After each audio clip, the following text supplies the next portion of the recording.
Deməli, tənlik növlərindən bugünkü araşdıracağımız məşhur kvadratik tənliklər olacaq.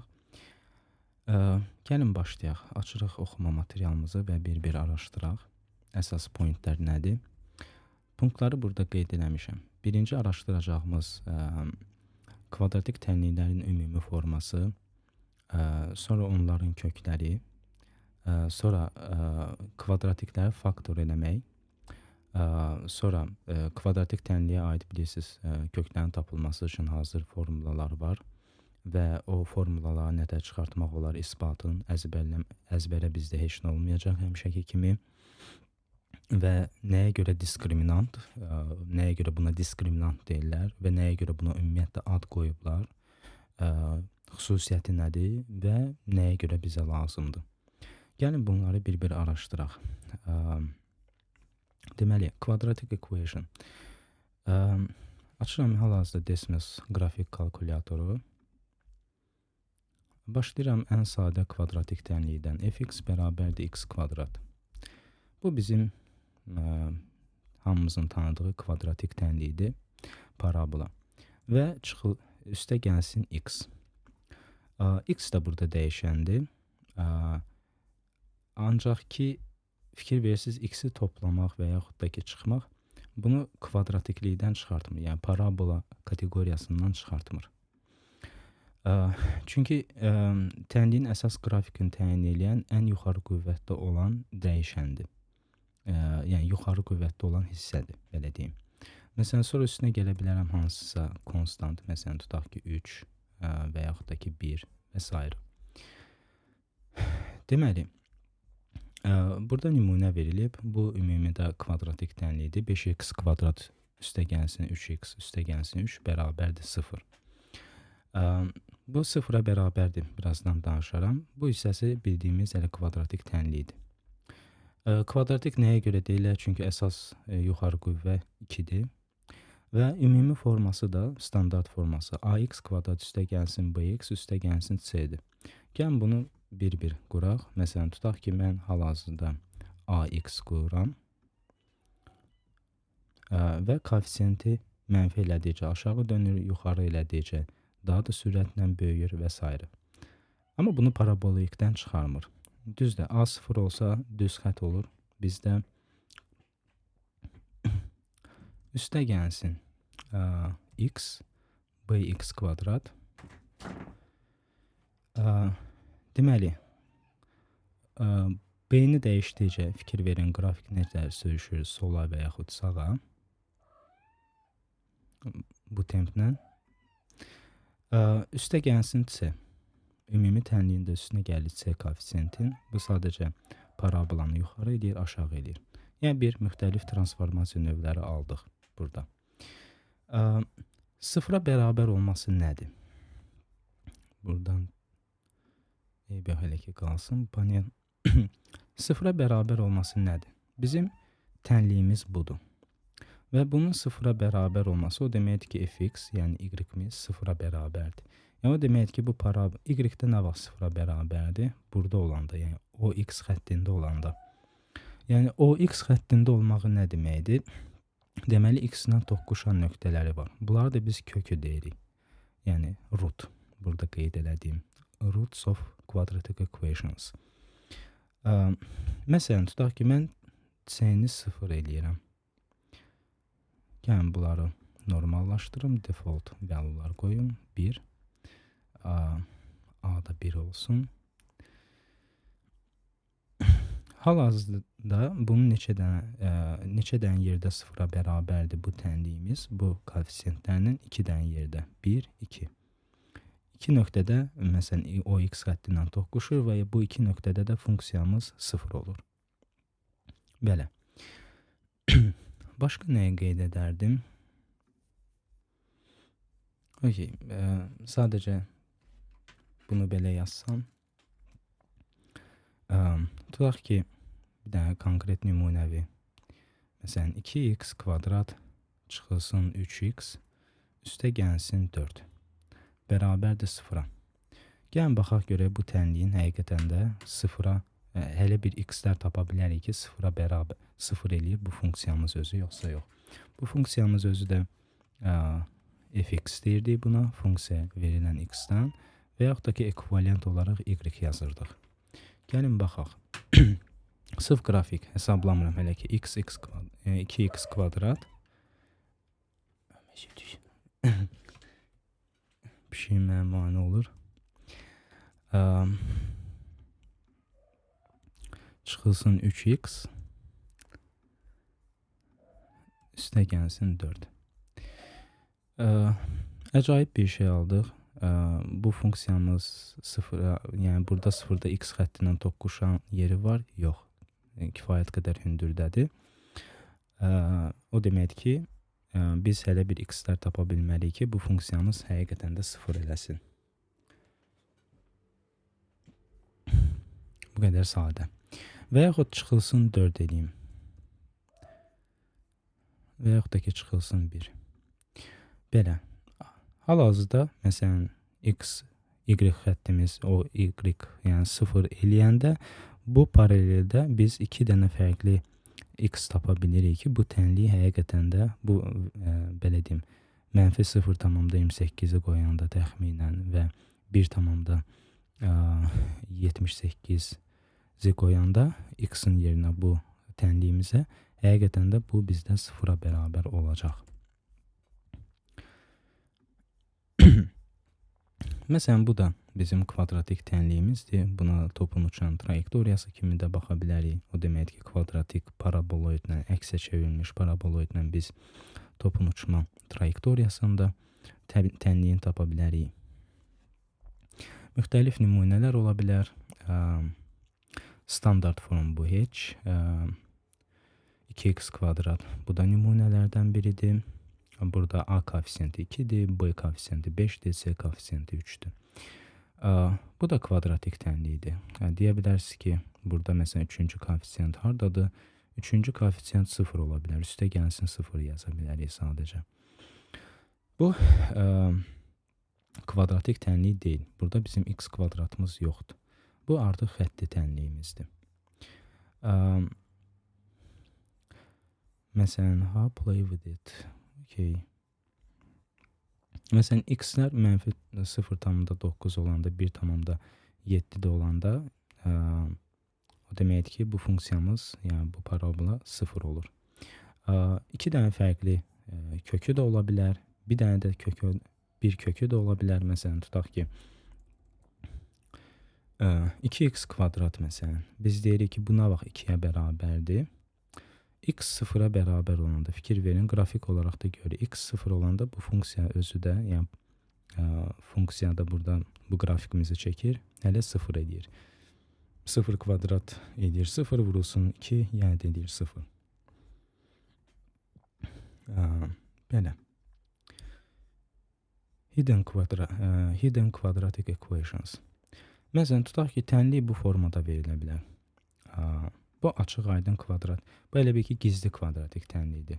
Çünki biz bu tam kvadratik standart formaya gətirməliyik. Bunlar bu tərəfə keçəndə x kvadrat çıxılsın 3x üstə gəlsin 1 olur. Amma belə tezdə görünməyə bilər. Məsələn, bu yazılış bu özü də. Burada dəyişən adını sadəcə z yazmışıq. Birinci fərqli. İkinci də bu özü xətti görsənir, amma kvadratikdir. Çünki bu mötərizələri açsaq z kvadrat çıxılsın z çıxılsın 3 bərabərdə 0 olur kvadratik tənliyimiz. How to solve them? The solution to the quadratic equation are where it's equal to 0. They are also called roots or sometimes zeros. Yəni buna bəzən kök də deyirlər, x-lə toqquşan yerlərdə, x xəttindən toqquşan yerlərdə və yaxud da ki, sıfırlar deyirlər. Bu iki punktu bitirdi. İndi üçüncü punktdan danışardım. Biraz kvadratik tənlikdən ayrıdır, amma kvadratik tənliyi isbatın başa düşməyə daha yaxşı kömək olacaq. Sadə bir şeydir. Adətən məktəbdən çoxsu bilir ki, a plus b mötərizədə kvadrat bərabərdir. A kvadrat üstə gəlsin 2ab üstə gəlsin b kvadrat. Okey, niyə belədir? Çoxsu bunu əzbərləyir, amma Sadəcə bunun izahı buradan gəlir. Məsələn, mən deyirəm ki, 3 üstəgəlsin 4 vurulsun. Tutaq ki, 1 üstəgəlsin 2. Bu özü bir yekunda rəqəm eləyir. C, düzdürmü? Və C kimi bu mötərizəni açsam, 1 vurulsun C, üstəgəlsin 2 vurulsun C. Və C-ni qaytarsam, bu da eləyir bizdə nə? 1 vurulsun 3 üstəgəlsin 4, üstəgəlsin 2 vurulsun mötərizədə 3 üstəgəlsin 4. Və bu mötərizələri də açsaq, bizdə nə alınır? 1 vurulsun 3, üstəgəlsin 1 vurulsun 4, üstəgəlsin 2 vurulsun 3, üstəgəlsin 2 vurulsun 8. Belə. 2 dənə fərqli yazılışdır. İndi məsələn mən deyəndə ki, A üstəgəlsin B kvadrat. Bu nədir? Yəni A üstəgəlsin B vurulsun A üstəgəlsin B-yə. Yəni A ilə B hər hansı rəqəmdir. Bunları toplayanda yenə də hər hansı bir rəqəmdir. Yəni buna C kimi baxa bilərik. C kimi də baxsaq bu C kvadratdır. C kvadrat nədir? C vurulsun C. Bu qədər sadə. Davam edək. Və bu mötərizəni necə açıram? Bu A vurulur birinci buna. Ya da ki buna C kimi baxırıq, vururuq buna. Və bu C-ni sonra da vururuq B-yə. Belə. Ona görə də bu C-ni hələ ifadə edəmirəm. Bu bizə artıq aydındır, sadə bir şeydir. Mən birbaşa açıram. A vurulsun A üstəgəlsin B. Yəni bu A vurulsun bu mötərizə. Buna tutaq ki C kimi baxıram. Üstəgəlsin B vurulsun bu mötərizə. A üstəgəlsin B. Və bunları açanda bizdə nə alınır? Bunları da açmalıyıq axıracan. A kvadrat üstəgəlsin A vurulsun B. Üstəgəlsin B vurulsun A. Üstəgəlsin B vurulsun B. B kvadrat. A vurulsun B, üstəgəlsin B vurulsun A. B vurulsun A, hələ A vurulsun B-dir. 2 dənə eyni ədədi toplayırıq. A kvadrat üstəgəlsin 2AB. Üstəgəlsin B kvadrat. Formula buradan belə çıxır. Və bu bizə nədə kömək eləyəcək? Gəlin baxaq.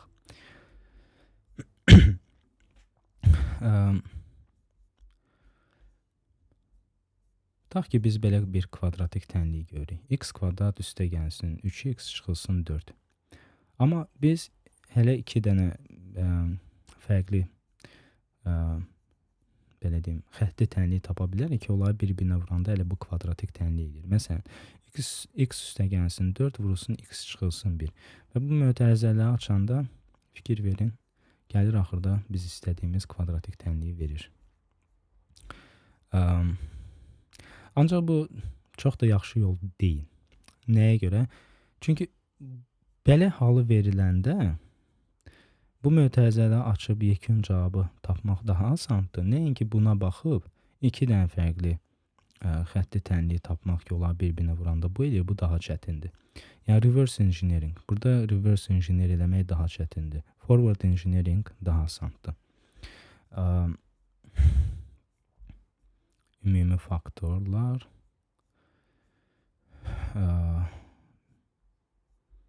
Burada başqa sizə göstəriləsi nəsə var. Tutaq ki, bunların ikisini expand eləyəndə bu formanı verir bizə. Məsələn, bu çətindir. Tutaq ki, belə bir tənlik verilib. Özünüz də try eləyə bilərsiniz. 2 dənə fərqli xətti tənlik tapın ki, bir-birinə vuranda bu eləyir. Müxtəlif yollar sınaya bilərsiniz. Çoxsu da səhv çıxacaq. Yəni, bizə daha yaxşı yol lazımdır. Yəni, biz kvadratik tənliklər tapılmaq üçün ümumi bir formula tapmalıyıq ki, hər bir kvadratik tənlik üçün işləsin. Məntiqlə belədir. Üzrlü sayın. Ona birazdan gələcəyik. Factoring öyrəndik. Proof and derivation of quadratic equation. A üstəgəlsin B kvadratı başa saldım. Square root'u indi başa salardım. Bu da bizə kömək olacaq. Məsələn, mən deyirəm ki, 16 bərabərdir x kvadrat. X kvadrat da bərabərdir x vurulsun x. Yəni, hələ bir ədəd tapaq ki, Onu bir-birinə vuranda 16 eləyir. 4 deyə bilərsiniz. 4-ün kvadratı 16 eləyir. Amma təkcə 4 deyil, mənfi 4 də. Kvadratı 16 eləyir. Düzdürmü?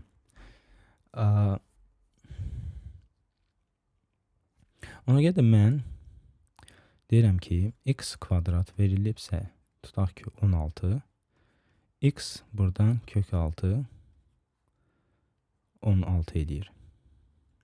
Düzdürmü? Plus minus kök 6, 16. Və bu da plus minus 4 eləyir. Düzdürmü? Yəni mənfi 4 də 16 cavabını verir, müsbət 4 də 16 cavabını verir. Və yaxud x kvadrat deyirəm bərabərdir a.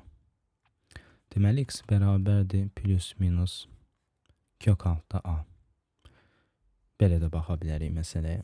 Yəni o hansı ədəddir ki, onu bir-birinə vuranda x eləyir. Əgər o ədəd varsa, deməli onun müsbəti də bir-birinə vuranda x eləyir və onun mənfisini də bir-birinə vuranda x eləyir. Sadəcə belə. Bunu da yadda saxlayaq. Demirəm, bunların heç birisini də bilmirsiniz. Sadəcə ümumi xatırlatma edirəm. Bunu bağlayaq. Buna da ehtiyac yoxdur. Gəldik bu məktəbdə gördüyümüz məşhur formulaya. X bərabərdir mənfi b üstəgəlsin çıxılsın kök 6 b kvadrat çıxılsın 4ac bölünsün 2a. Kifayət qədər qəribə görürsən. Bu hardan gəlib görəsən. Adətən bunu əzbər öyrəniblər. Amma bunun tapılmağın normal yolu var. Normal yolu da nədir? Bayaq dərdimiz nə idi bizim? Dərdimiz o idi ki, istənilən kvadratik tənli üçün, verilən kvadratik tənli üçün elə bir metod tapaq ki, istənilən kvadratik tənliyi rahatca həll edə bilək. Həll etmək də nədir? Məsələn, tutaq ki, kvadratik tənliyi verilib, deyirik ki, 0-a bərabərdir. Görəsən, x-ların dəyəri nələr olanda və yaxud nə olanda 0 edir. Və yaxud da ki, ümumiyyətlə varmı o dəyərmi ki, bu tənliyi qoyanda o x-ləri bizə 0 versin. Daha rahat yolunu tapmalıyıq bunun. Və o yolu tapmaq üçün da biz bütün kvadratik tənliklər üçün işləməyini istəyirik onun və bütün kvadratik tənliklərin də ümumi forması hələ budur. Ax kvadrat üstəgəlsin bx üstəgəlsin c bərabərdir 0. Gəlin başlayaq. Deməli, ax kvadrat üstəgəlsin bx üstəgəlsin c bərabərdir 0. Bir şey də qeyd edeyim. Məsələn, deyə bilərsiniz ki, bəlkə nümunə kimi belə bir kvadratik tənlikdən başlayaq. Okey, bu kvadratik tənlik üçün siz yol tapdınız həlləməyə. Amma kimsə deyəcək ki, o yol bu kvadratik tənliyi həll eləməyə də kömək eləyəcək və yaxud da ki, belə kvadratik tənliyi də həll eləməyə kömək eləyəcək. Yəni, bir riyaziyyatçı kimi, peşəkar riyaziyyatçı kimi yanaşmaq odur ki, siz həqiqətən də universal bir həll yolu verirsiniz ki, istənilən kvadratik tənlik üçün o metod işləsin. Biz də hal-hazırda onu axtarırıq.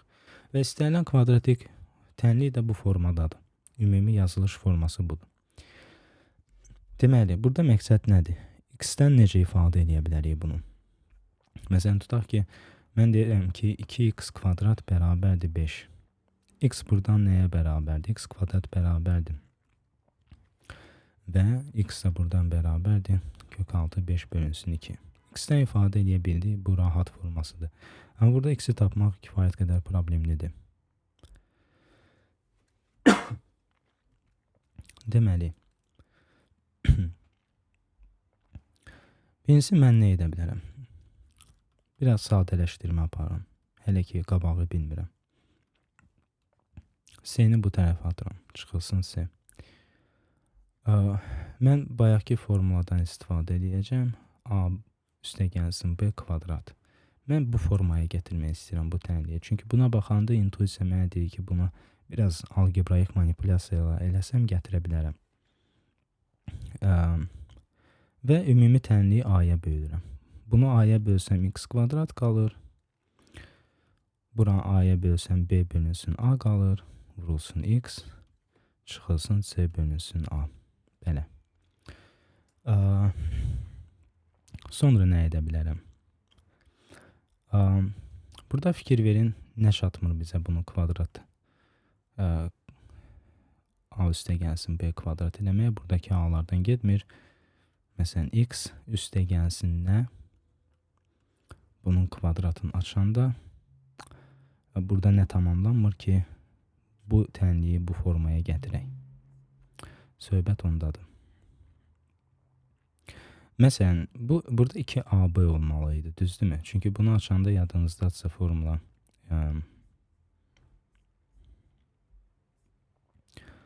a kvadrat üstə gəlsin 2ab üstə gəlsin b kvadrat. Burada a yerinə bizdə x-dir.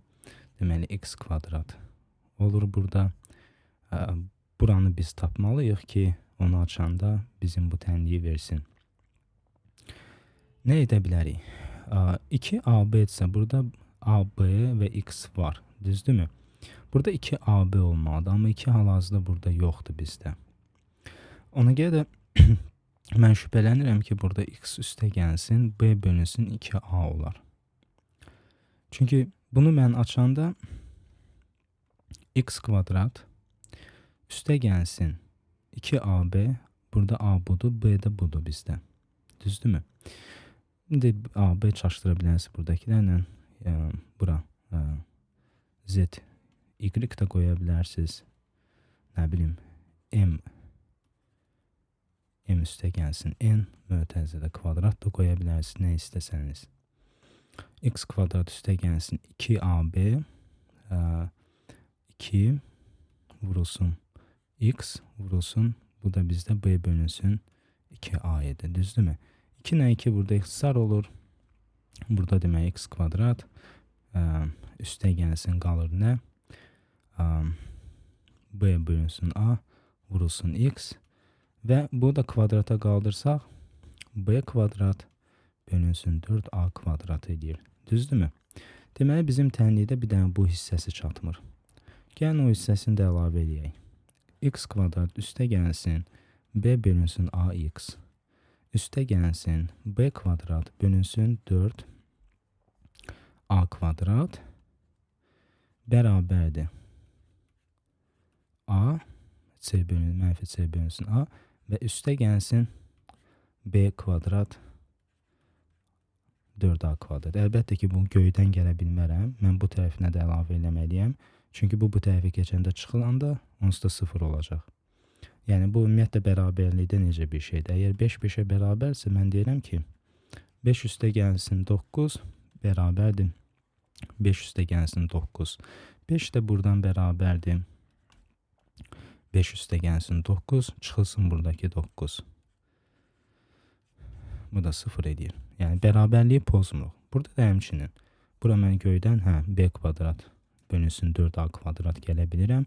Əgər ki bərabərliyin bu sağ tərəfində də bunu toplayıb sonra çıxıb 0-a bərabər edib orijinal tənliyi saxlamaq ixtiyarım varsa. Əsas odur ki, bərabərliyi pozmayım. Deməli bunu aldıq. Növbəti etapda nə eləməliyik? Növbəti etapda heç nə. Bu artıq m üstə gəlsin n mötərizədə kvadratdır. B bölünsün 2a kvadrat bərabərdir b kvadrat bölünsün 4a kvadrat çıxılsın ca, daha sadə yazıram. X üstə gəlsin b 2a təzədə kvadrat. Burada ümumi kəsir formasına gətirirəm. 4ab kvadrat. Burada da a-aya bölünür. Qalır bizdə nə? 4ac. Düzdürmü?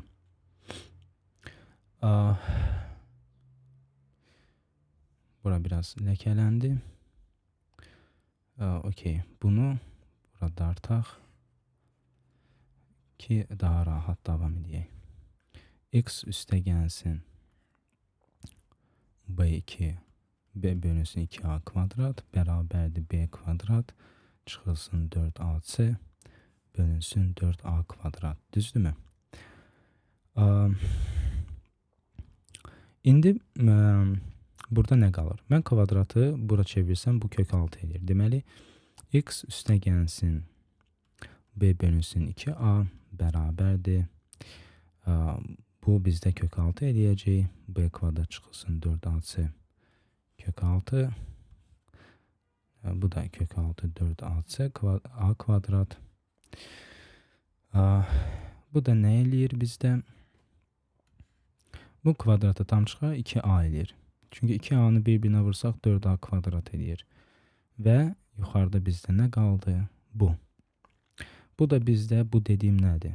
Bu plus minus B kvadrat çıxılsın 4AC. Okey mi? Nəyə görə? Çünki əgər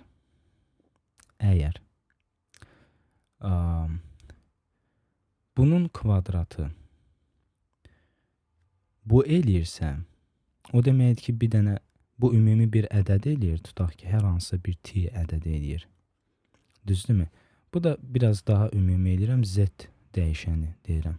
Və z kvadrat bərabərdirsə t, deməli z buradan bərabərdir plus minus kök 6t. Bayaq dediyim square root məsələsi. O da buradan gəlir. Deməli, mən aldım x üstə gəlsin B bölünsün 2A bərabərdir bu. Yəni, bu ümumi plus minus eləyir. Yəni, plus minus sırf buna aid deyil. Plus minus buradadır. Amma sadəcə 2A-da ayrıca yazmaqdansa elə birbaşa bunu yuxarıda yaza bilərəm. Deməli, x üstə gəlsin B bölünsün 2A bərabərdir plus minus kök 6 B kvadrat çıxılsın 4AC bölünsün 2A. Qaldı bunu bu tərəfə keçirmək. X da buradan nəyə bərabərdir? Plus minus B kvadrat 4AC bölünsün 2A çıxılsın B bölünsün 2A. Bölənləri eynidir. Bu daha ümumi hala gətirə bilirəm. X da buradan bərabərdir 2A. Sadəcə bunlar yuxarıda olur. Plus minus B kvadrat çıxılsın 4AC çıxılsın B. Və bunu adətən də bu formada yazırlar. Yekun yazılış formasına gələk. X bərabərdir. Mənfi B-ni qabağa qoyuram. Plus minus B kvadrat çıxılsın 4AC bölünsün 2A. X-dən ifadə edə bildik. Yəni, bundan sonra X-i tapmağa ki, nədir? Onu bu formuladan tapacağıq və bu formulada göydən düşmədi. A-dan Z-yə üçün özümüz aldıq. Bununla da proof and derivation of quadratic formula bu segmenti də bitirdik. Birazdan indi diskriminanta gələcək, o daha sadədir. Və bu məşhur formula.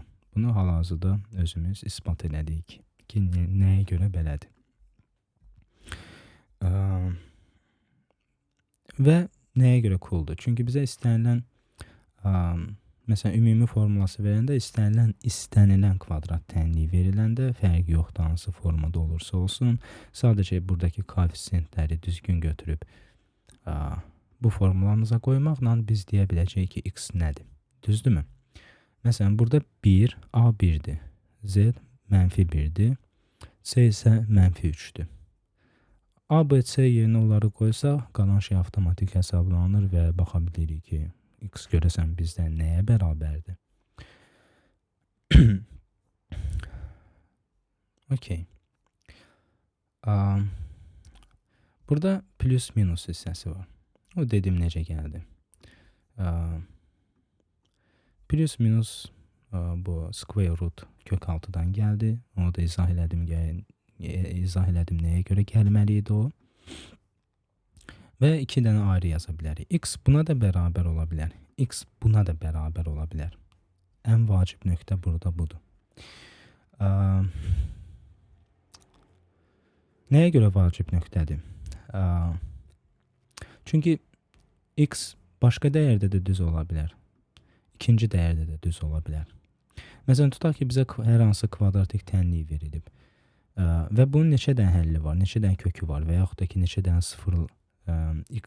neçə dənə x-də hansı dəyərlər var ki, x-də onları o rəqəmləri qoyanda bu ümumi tənliyimiz orada sıfıra bərabər olacaq. Yəni sıfıra bərabər olmaq da o x xətti ilə toqquşmağı da qrafikimizin vizual olaraq interpretasiya eləsək. Və burada nə alırıq? Birinci bu ola bilər. Məsələn, tutaq ki, 1,7 burada alınır. Mənfiyə də qoşsaq, mənfi 0,9. 2 dənə fərqli ədəd varsa, deməli 2 dənə fərqli kökü var. Deməli, funksiya qrafikimiz x ilə 2 dənə nöqtədə toqquşur. Belə interpretasiya edə bilərik. Məsələn, burada bir dənə nöqtədə toqquşur. Məsələn, çıxılsın x, üstə gəlsin və çıxılsın 2, 1, belə edeyim. Burada 2 dənə nöqtə ilə toqquşur. Fikir verin. X 1 olanda 1 qoysaq 2 çıxılsın 1, çıxılsın 1, 0 eləyir. Həqiqətən də elədir. Bir də hansı nöqtə var? Mənfi 0,5.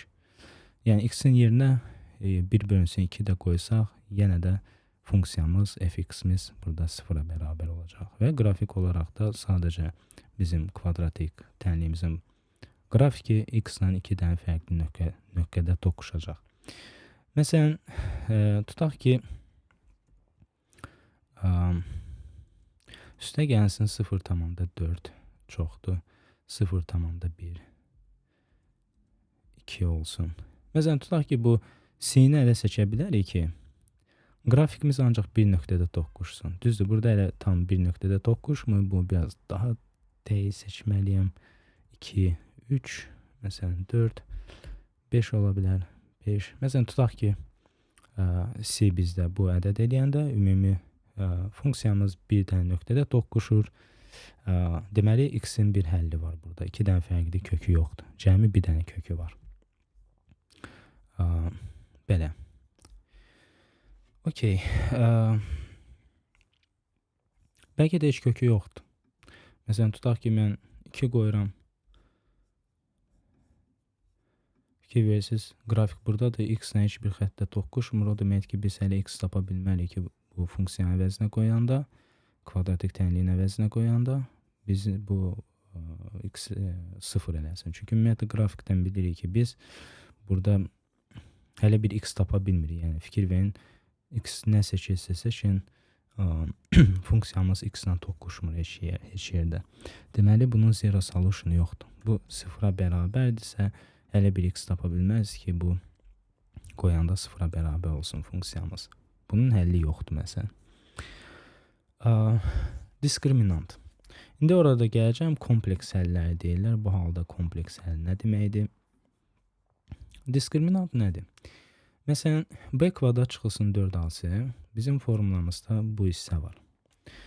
Buna nəyə görə diskriminant deyirlər? Ümumiyyətlə, maraqlanmısınızmı? Yəni, diskriminant adı nəyə görə ona qoyublar? Bu formulada niyə sırf buranı götürüb diskriminant? Niyə buranı götürüb diskriminant qoymadılar? Niyə mənfi b-yə diskriminant demədilər? B kvadrat çıxılsın 4ac-yə diskriminant deyirlər. D qoyum qısaca adın. 2a. Gəlin baxaq. Əgər d bizdə 0 olsa, diskriminant bizdə 0 olsa nə baş verir? Kök 6 0 bizdə qalır mənfi b. Fərqi yoxdur, daha plus minusdur burada. Bölünsün 2a. Deməli, x-imizin bir dənə həlli olur. Deməli, x has one solution.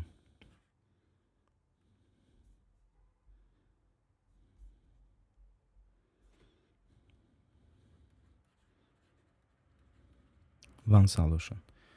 İndi gəl məntiqlə baxaq. D böyükdür sıfırdan. D hər hansı bir ədəddir. Bura tutaq ki 16 qoyduq, tutaq ki 1 qoyduq, 1,5 qoyduq. O deməkdir ki, əgər D sıfırdan böyükdürsə, x bərabər olacaq -1, bu da hər hansı bir ədəd alınacaq kök 6. Hər hansısa bir ədəd, yazın bura. Bölünsün 2a. Deməli, biz 2 dənə fərqli x alırıq. Bir dənə x ki, -b üstə gəlsin ədəd, bölünsün 2a. Birinci kökü olacaq x1'miz, ikinci x'imiz də -b çıxılsın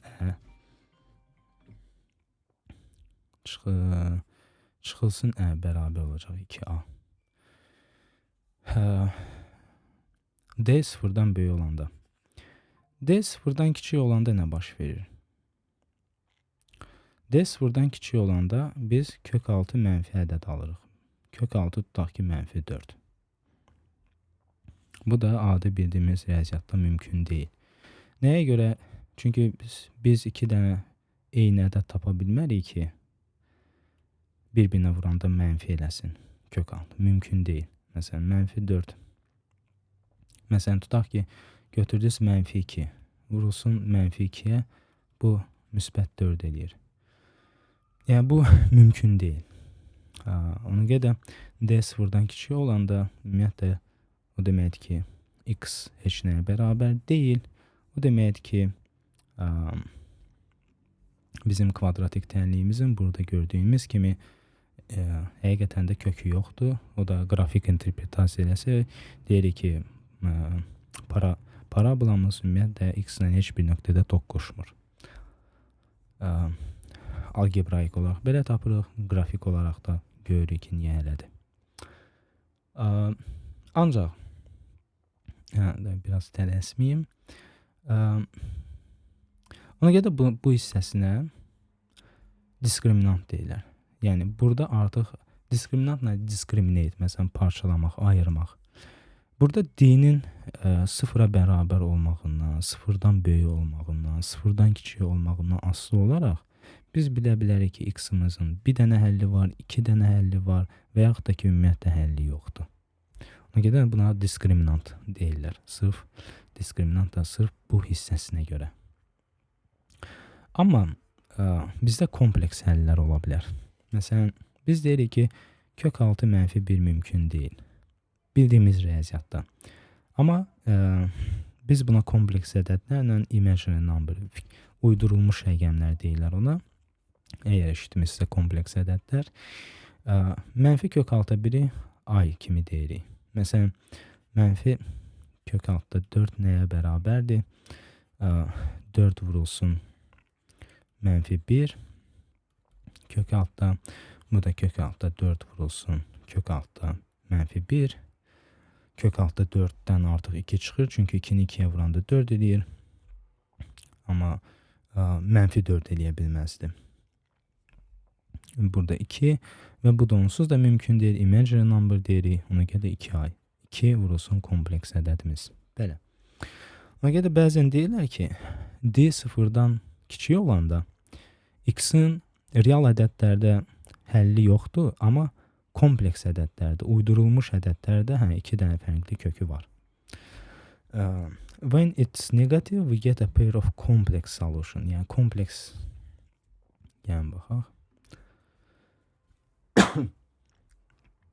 Kompleks ədədlər bunlardır. Bunlar bildiyimiz Descartes sistemində deyil. Burada bizdə adi bildiyimiz Descartes sistemində bunlar hamısı real ədədlərdir. O x xətti də, o y xətti də. Burada mənfi kök 1 tapa bilmərsiniz. Amma kompleks Descartes sistemindən fərqli olaraq kompleks ədədlər qrafiki. Burada R yazıq, real ədədlər. Fikirləşdiyimiz bütün ədədlər buradadır. X-imiz də buradadır, Y-imiz də burada, hamısı buradadır. Bu isə imaginary numbers, ay deyirik ona. Ay. Məsələn, burada 4 vurulsun mənfi kök 1 ola bilər. Buna 4 ay deyirik. Bu rəqəmi siz real ədədlər çoxluğunda tapa bilməzsiniz, amma kompleks ədədlər çoxluğunda tapa bilərsiniz.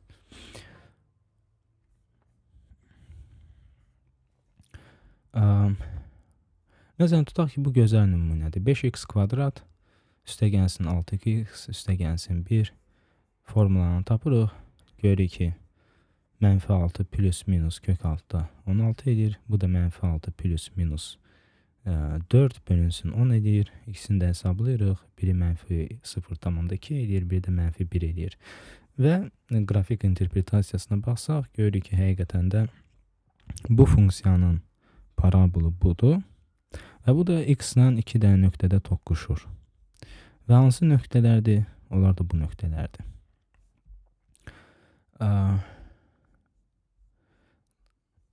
Məsələn, tutaq ki, qoya da bilir. -0,2-ni x-in əvəzinə qoyanda bu tənliyə, burada da 0 alınır, burada da funksiyamız 0 alınır. Çünki o x xəttində bizim funksiyamız y-imiz 0-dır. Remembering the formula lazım deyil.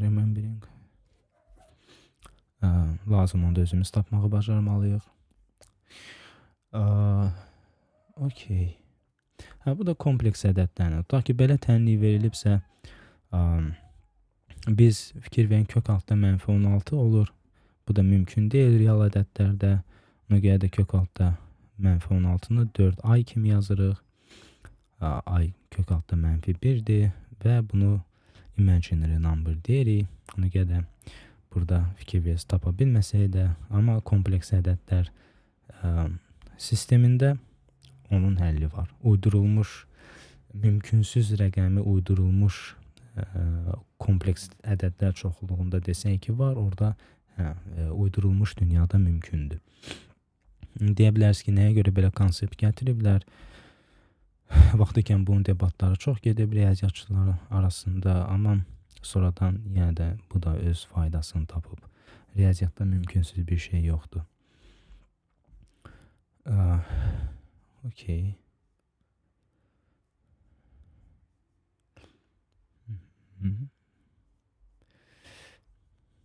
Coefficients. Bu da başqa bir nümunədir.